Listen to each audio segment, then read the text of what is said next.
Hey, I'm Paul, and in this video, we're going to talk about the Hart family, who seem to be a very lovely, inclusive, and modern family made up of two lesbian women and their six adopted children. But as we know, appearances can be deceiving, and behind the cute videos the women posted, where the kids seemed happy, they were hiding the truth. The little ones were trapped in a house of horrors. The truth is, this case left me in shock. I can't believe this actually happened.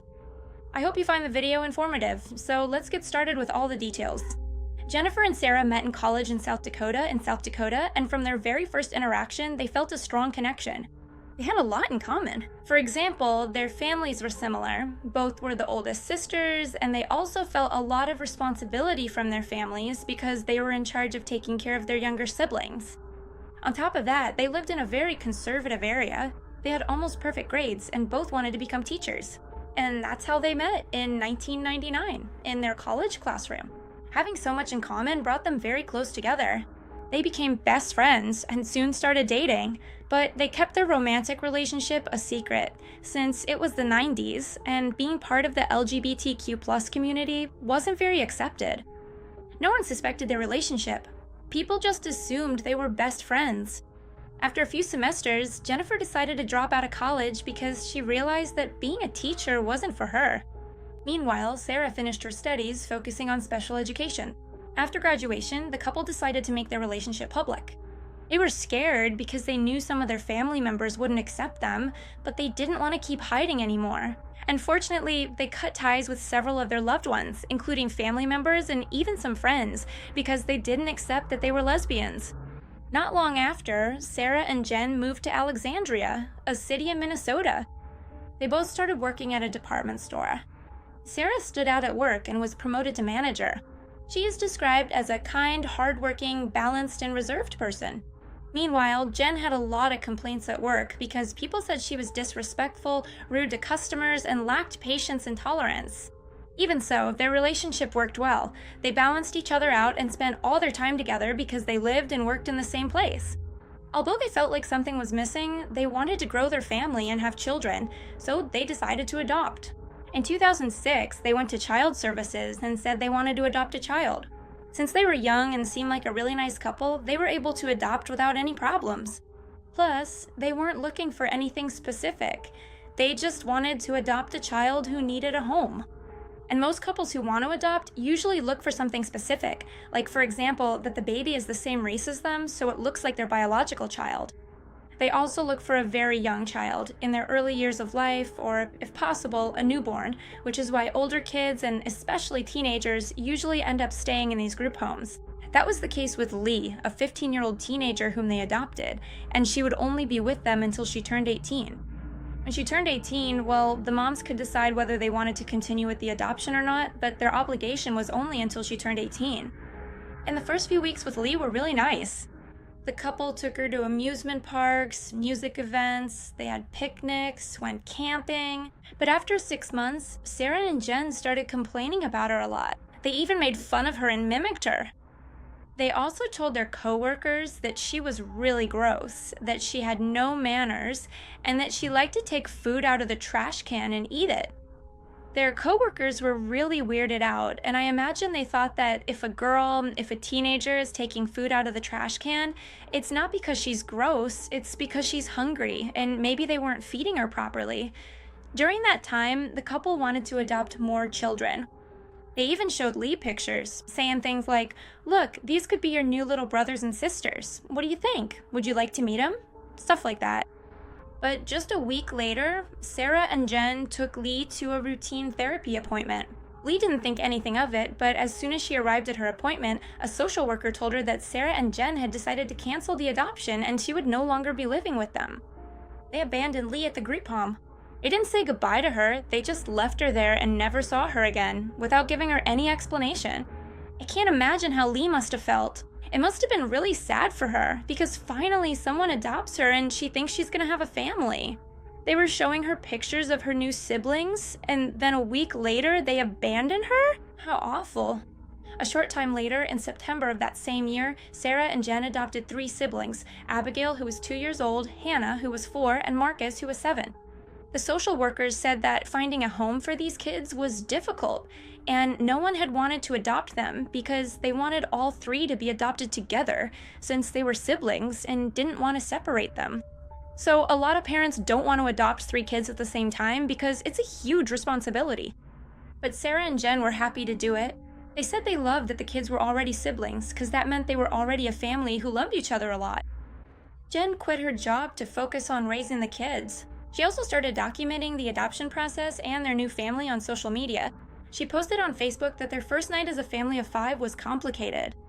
She said there were pee accidents, one of the kids pooped outside the toilet, one of the kids fell, and another almost choked on their food. All of this happened on the very first day they adopted them. Jen said they were rebellious and badly behaved kids, but that she and Sarah were committed to raising them. And she wrote, "If it's not us, who will take care of the kids?" Even though being the mother of 3 kids was hard, they still decided to adopt 3 more siblings just 2 years later. They adopted Devontae, who was 5 years old, Jeremiah, who was 4, and Sierra, who was 3. These kids had an aunt who wanted to adopt them. That aunt had a good job, owned her own house, and most importantly, loved them because she was their biological relative. But even so, the adoption was given to Sarah and Jen. And as soon as the new kids entered the home, the problems began. Their teachers started to worry about the children's safety as they had bruises on their bodies. One day, Hannah came to school with bruises on her legs. When her teacher asked her what had happened, she said, "My mom hit me with a belt." The teacher spoke with Sarah and Jen, who said that wasn't true, and that she probably got hurt while playing. The teacher believed them because they seemed like good mothers, they seemed to have a beautiful family, and people admired them. People found it surprising to see 2 women who had saved 6 children and given them a home. Plus, they lived in an area where there wasn't much diversity. The vast majority of the population was white, so there was a lot of discrimination. Jen kept documenting their life on social media. She posted lots of photos of the family doing different activities. They went to festivals, ceremonies, and said they were raising their kids in a free way, focused on love and spirituality. Several of their posts went viral, got a lot of views, and once again, people admired them for having an inclusive family. Even so, after the accusations from the school, the family decided to move to Oregon, which is not suspicious at all. Your kids show up at school with injuries saying you mistreat them, and you immediately pull them out and move to another state. Okay. They said they moved because they wanted to live in a more inclusive area where they would be accepted and where gay marriage was legal. So after moving, the first thing they did was get married. Once again, their story went viral on social media, but the photos that spread the most were the ones where Devontae is holding a sign that says "free hugs." Jen took a picture of him hugging a musician, and the post got thousands of likes.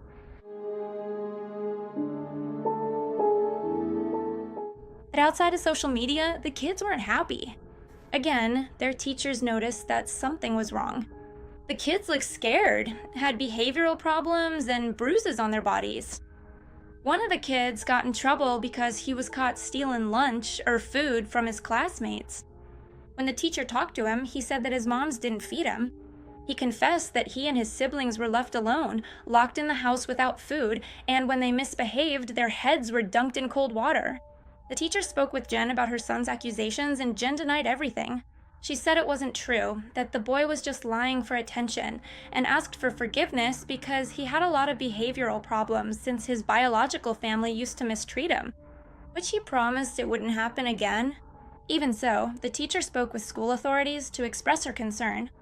But before they could do anything or start an investigation, Jen pulled the kids out of school, saying she would homeschool them from now on, so the kids no longer had anyone to turn to. They spent all their time locked up at home, all 6 of them sleeping together in one room. They didn't have enough beds and they didn't have any toys. And Jen forced them to pose for the cameras, dance in videos, and pretend to be happy. If they didn't smile for the photos, she wouldn't give them any food. People who spent time with the kids at festivals or other activities started to get suspicious because the children's behavior was different from what they'd seen in photos. In person, they looked very scared, sometimes even trembling. They were always quiet, couldn't make any noise, and weren't allowed to laugh. But as soon as Jen pulled out the camera, they started acting loving and happy. And if Jen put her phone down, they would just shut down. They said the kids acted almost robotic. People started calling child services to report what was happening. Social workers interviewed the kids separately, and all of them said they were fine and happy with their family. And since there was no evidence of abuse, the authorities didn't do anything. In 2014, another photo of the family went viral, showing Devontae hugging a police officer with tearful eyes at a Black Lives Matter protest. The photo became so famous that it was shown on the news and other national programs. Everyone was moved, and that boosted Jen's social media even more, where she showed off her perfect family. Jen loved the attention and admiration from people. The couple truly believed they were saviors and heroes to their children.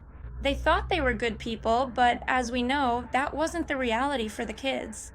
Child services kept receiving complaints, so Jen and Sarah decided to move again. This time, they moved to a house in the countryside in Washington, where they were surrounded by nature and, conveniently for the family, far away from other people. They did have neighbors, but it was one of those places where you have to walk several minutes to get to the next house. The houses aren't close together.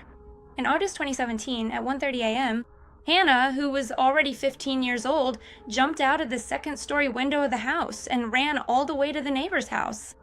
When she got there, she was crying and asking him for help. She told him she hadn't eaten in days and was really hungry.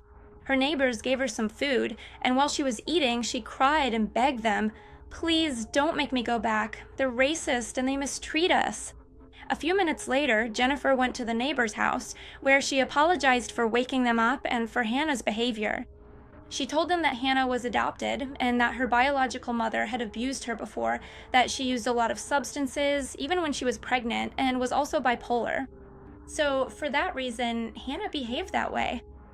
The neighbors were confused and didn't know what to do, so they did nothing.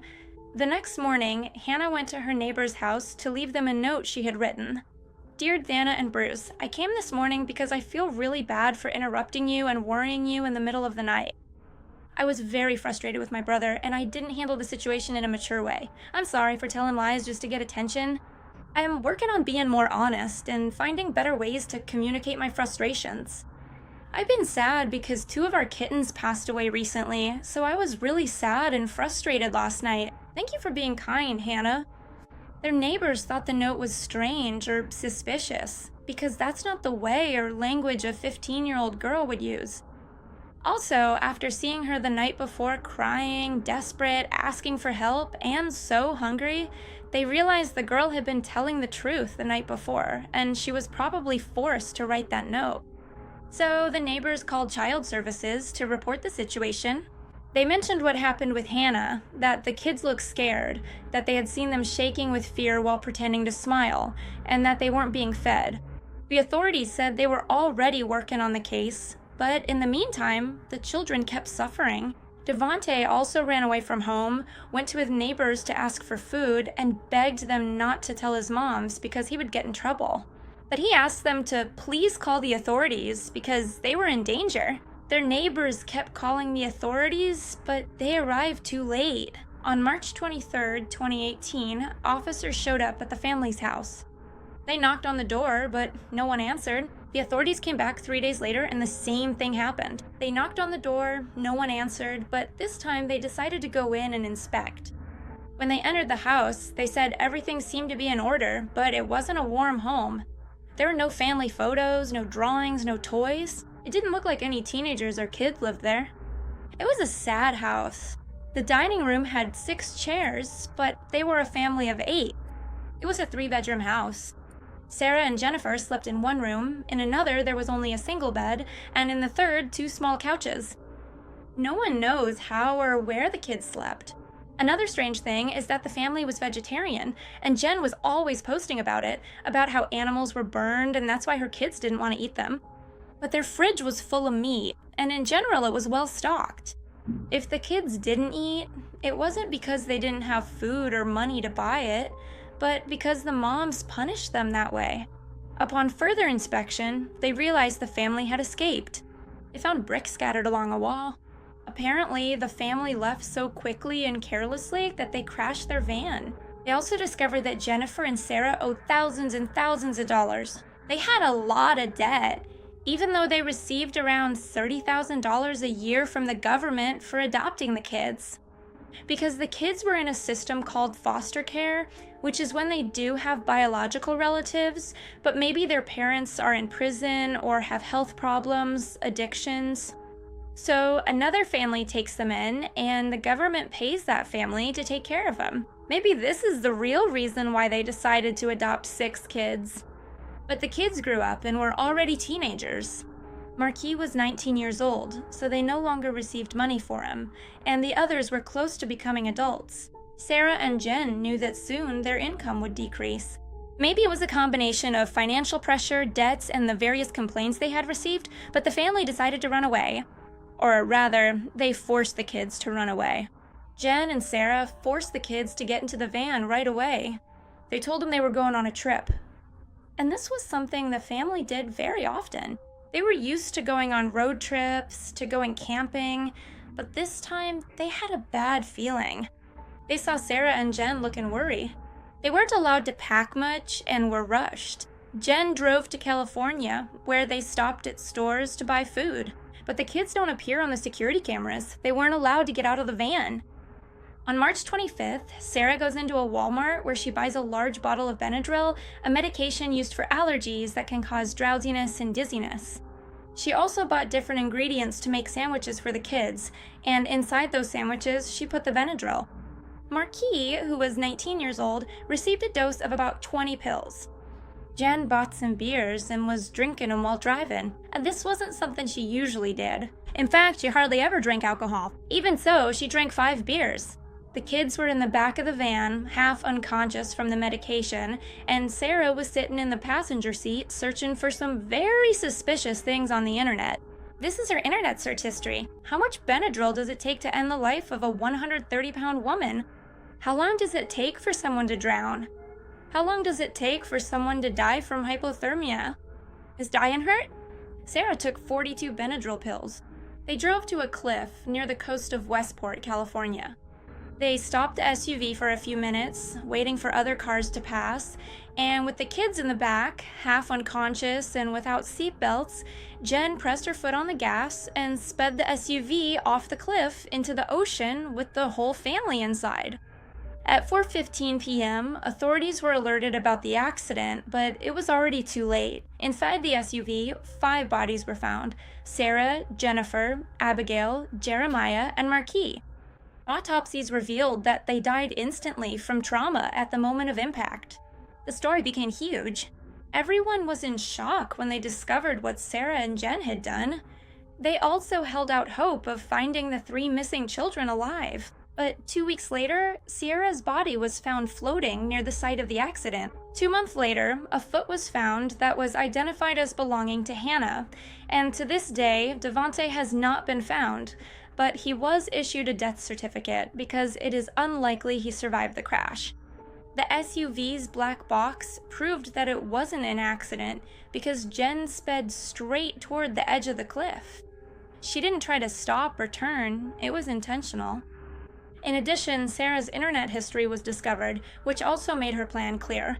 The autopsies revealed that all the children were malnourished and their growth had been stunted. Their heights were about the same as children 3 years younger. For example, Abigail was 14 years old, but looked like an 11-year-old because she didn't eat enough to grow. To this day, their motive is unclear, but nothing can justify it. Maybe they were afraid that the truth about their lives would be discovered, that they weren't a happy family, and instead of being saviors and good mothers, they were actually negligent and cruel to their children. Honestly, they shouldn't even be called their kids because they weren't good mothers. They weren't motherly at all. I feel so sorry for these children. They were already vulnerable, and then these women came along and made things worse. This case really hurts. Everything that happened is just horrible. I'm just at a loss for words. I hope the children are resting in peace.